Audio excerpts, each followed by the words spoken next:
For the second one, the vertical asymptote, like I said in the previous one, is that it's the zeros of the denominator. So in this case, all you need to do is take the denominator, set it equal to 0, and solve for x. In this case, the vertical asymptote is x equals -2. Now, because this degree is higher than this one, we'll say that a horizontal asymptote does not exist. But in this case, a slant asymptote does. So what we're going to do is we're going to divide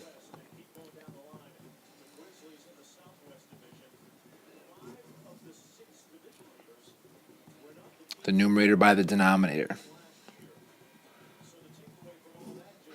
Negative 4x minus a positive 2x.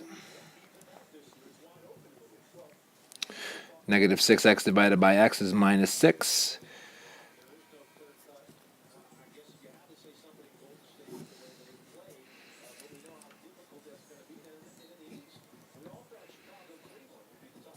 Okay, the slant asymptote is just this part. It's a line with a slope or slanted. This would be your slant asymptote. And number 6, asking about the Pepsi can, the information I know is that the volume is 23.6 and the surface area is 47.5.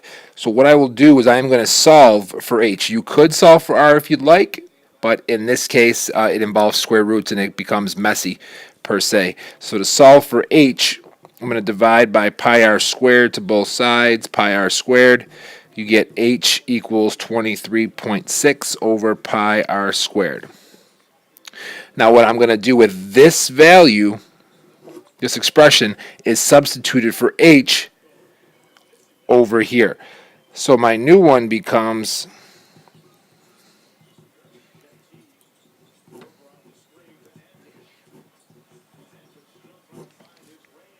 notice how I plugged in 47.5 for the surface area because it told us to.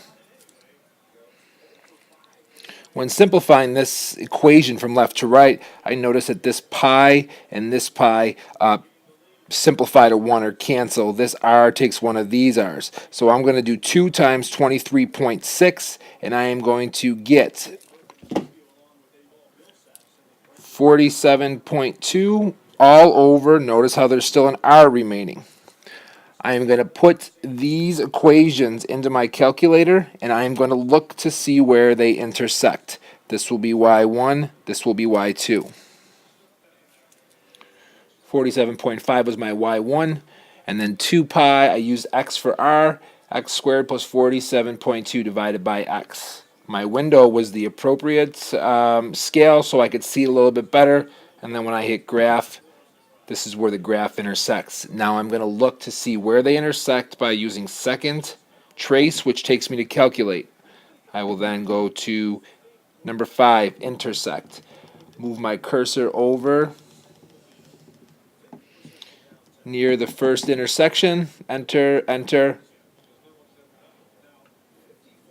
Now it says x is 1.2554044.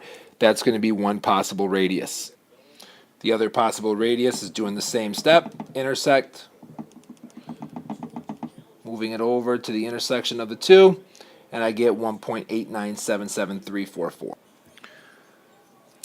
My radii were the two possibilities.